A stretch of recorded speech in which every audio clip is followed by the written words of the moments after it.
today's episode, we're talking about sales, and mail sales. Amazing favorite.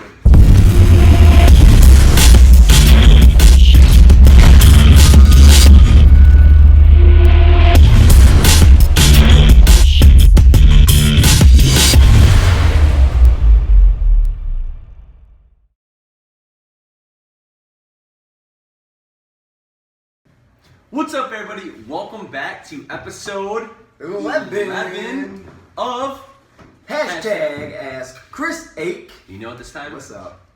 See, I always know it. I'm kind of Just scared say to it wrong give you. sometimes. I'm scared to give you like the actual. Well, you've been saying my Twitter handle wrong this whole time, so I should be scared too, to be honest. Hey guys, welcome. It's your first time seeing us. Welcome to a preview into the largest digital agency in the city. We got September 23rd, 2016 is the date. And today what I want to talk about sales, Mr. Ross. Sales. And I want to give everybody a bunch of tips. Today's going to be sales oriented. And because yesterday, this is what happened yesterday. What happened? Hey, Periscope. Oh, by the way, we got to shout out Periscope. We're live. Gotta shout out Will, who's doing the Periscope. Yeah. Show him, Will. Show him who we are. Show your face. What we're gonna do is, if you wanna watch the show live, just go to Christopher_Ake. Hey guys. You can check out the Periscope. We'll put a thing in the bottom where you can see the follow. So yesterday though, man, I'm really excited. I want to talk about sales today because. What happened? So I stayed around. It's probably about like 6 o'clock. And if you guys are following me on Periscope, you would know that we did a sales call with Mike and Cole. And I jumped on the call. You guys didn't see it because my phone died, so the Periscope was cut out. And then I jumped on the call, and I got to help pitch with them. And I usually don't pitch too much, man. I'm doing more of like operational and like busyness, so I got to pitch, and it felt amazing. I was. What'd you pitch? What'd you call? What was the business? That's what I want to get into. It was it was a restaurant, and they're looking for a mobile app. Mm-hmm. And she had a couple questions on like ordering, just like general questions, you know. And Mike didn't really know like the exact answer for that, so I said, put it on mute, man. So he threw it on mute. I jumped on the call. He goes, hey, this is Chris, the product manager. Jumped on it, started talking about it, man. It was fun, dude. It was like I was taking off like my jersey, man, like retirement. And I came back to pitch.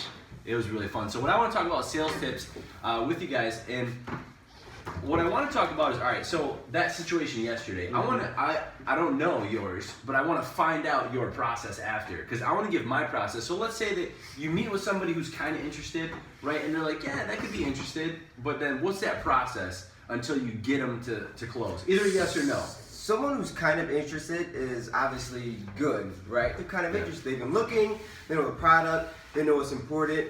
If they're already kind of interested, I come in, well, for one, you're laid back because you already got them on the hook a little bit. So what you're trying to figure out, hearts, is just explain your why to your prospect, right? I don't just jump. I'm trying to explain the what. Go ahead. But I'm not saying like the actual pitch. I'm saying after you pitch. So you pitch to a prospect, okay, right? The why, all that's done. Okay. You pitch. What's the follow-up process? Like you should have email, this. Why do you do that? Because people don't know. All right, so that actually starts before you actually end the meeting. You want to tell them what you're going to do after the meeting. Thanks for the meeting. I'm going to send you a follow-up email. When can I call you back? So first ask them, should I be expecting a phone call from you, or can I touch base with you? And then if you say, okay, Mr. Business Owner, I'm going to leave the meeting. I'm going to send a follow-up email explaining everything I discussed, maybe little app examples. Next week, Tuesday, I'm going to shoot you a follow-up call. When would be a good time to call? They say afternoon. Put that in your calendar. If you're going to tell a business owner you're going to follow up on a date at a time, make sure you follow up on that date on that time. So yes, right after the meeting, send a follow-up email, explain everything out in detail, maybe the proposal, everything like that, and then when you're supposed to follow up, make sure you follow up. You guys got it? And Periscope. I was kind of this video right there, but that was a lot. It's a lot of gold. I wish we had a ding ding ding, like a checklist when it's popping up. Show them. You can do that. Show them on my Periscope. Show them the office view. You give them like a 360 tour of mine. So what I want. All right. So what I was gonna say is this is what I did was like a multiple touch point contact, right? So we got off the meeting, and she said, yeah, I'm kind of interested, but I still want more information. So then we took a multiple step approach, right? Process. What we did was we said, all right, fine. This is what we'll do. We're gonna build out a demo for you. Does that sound good? yeah, that sounds great. And then before we ended the call, we set a follow-up time. So we said, all right, we'll have the demo ready for you in 2 days. So then what we did was the call was on a Monday. We said by Thursday we're gonna have the demo. So then in between that, what I said was, as soon as that call ended, immediately you send a follow-up email. So immediately send a follow-up email saying thank you for your time, I appreciate it, and then lay out the steps for them, right? And then the next day, what you have to do the next day is send out the proposal the next day with the pricing, right? So you hit them 2 times right after that meeting is fresh. You could send the proposal in the follow-up, but don't do that. Hit them the next day when it's fresh and just keep that momentum building, right? So you keep that momentum building, and then Thursday, do the live demo. Right? Send him the video, do the live demo, and then when you send all that information over, he already set a meeting for Monday for the follow-up. So that's 4-point touches right there. Boom, you close a meeting down on Monday. It's either gonna be a yes or no, because now they have all that information. Seriously, too many times though, what I'm seeing in sales is they'll do the pitch, they'll do the presentation, and they say, when's a good time to follow up? Let's follow up Monday. And then you follow up Monday and they still have more questions. And you have to keep going and going and going. So do all those points and touches and contacts in between, right? So that's just something like, it just came natural to me. I was like, man, let's just do it. So we rolled with it. And I mean, it's either when Monday comes, it's either gonna be yes or no, right? There's gonna be nothing, and you're not gonna waste time. Like, you don't wanna waste time, right? How many times do you waste prospects? I'm not gonna say I used to waste a lot of time. Well, just going through the motions. It's a cool thing, but not really sure on the fence. They say no. So it used to be a lot more than it is now. Like, I really value my time, so that is a great point. Sales is complex, man. It's easy, but it's complex. There's so many different things you could be doing, right? Like, what's the step from when you pitch to this, and how do you pitch different things? So and something you brought up, videos. You made the video for this new prospect.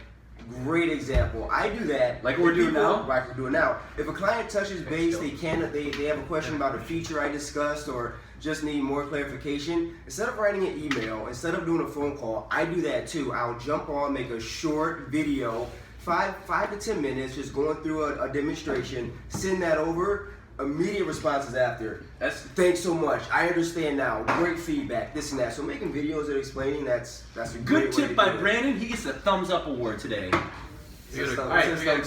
So that's what we got. So now we're gonna open up to one question from Periscope. Will, what's the question? This comes from Damien, and he wants to know what's the best way to handle price objection. Mr. Damien, best way to handle price objection. Thank you for the question. There's probably many different best ways. I'll give my kind of way, how I handle the price objection. I'll let Brandon kind of get into that too. So price objection, what I'll do for the proposal is we actually switched in our company from just sending out like a one-time proposal. We actually send out a longer format proposal. We send out 2 price points. We give them options. And within those 2 options, we have it like, hey, you can do this or this, and then one's either higher or lower. And then depending on the value. But then also if there's a price objection, I'm kind of a blunt person and like straight up. So if they're like, oh, there's a, like, it just seems too much for me, then obviously I didn't explain the value well enough. So then I'll think in my head, so then I'll tell them, I'll say, well, clearly you don't see enough value in it, right? So then I have to retract in my brain how I'm gonna go back and pitch the value. Sometimes I'll just ask them that. And then a lot of times I'll just try to come prepped with a lot of information that's gonna have, different case studies, numbers, and then with that confidence. And then, I mean, if they're really, really, really have a problem with price and they're coming down way too low, sometimes you seriously have to turn away projects, because if you're trying to do a project for this amount of money, right, when you could be doing another project or go find another project who's going to pay you what you're worth, you might have to turn some down. So what I like to do, good. What I like to do is paint a picture for the value and the ROI. I like to paint a picture, explain it in a story, write it out, right? How much business will it bring? What are you spending right now for this type of marketing? Maybe this new thing can eliminate this marketing. Let's not have that for your budget, right? And then just draw out a picture, explain to them if it's a restaurant, the traffic is going to bring, maybe the more ordering from mobile, from app ordering, the more money that's going to bring. So really elaborating and painting a picture. And then like Chris said, if it's still not in their budget, they can't afford it, then just, hey, when you do have the money, when you want to take this step, when you're willing to invest in your business, which you should always be willing to invest in your business. When you want to take that step, then we're always here for you. So that's what we got. Sales call today, man. Today's a sales meeting. If you guys have any more questions, we're gonna keep this kind of short. cover a ton of content, and follow us on Periscope or me to watch it live. We'll be doing stuff with Brandon too. Wait, thank you guys so much for watching. See you guys, episode 12.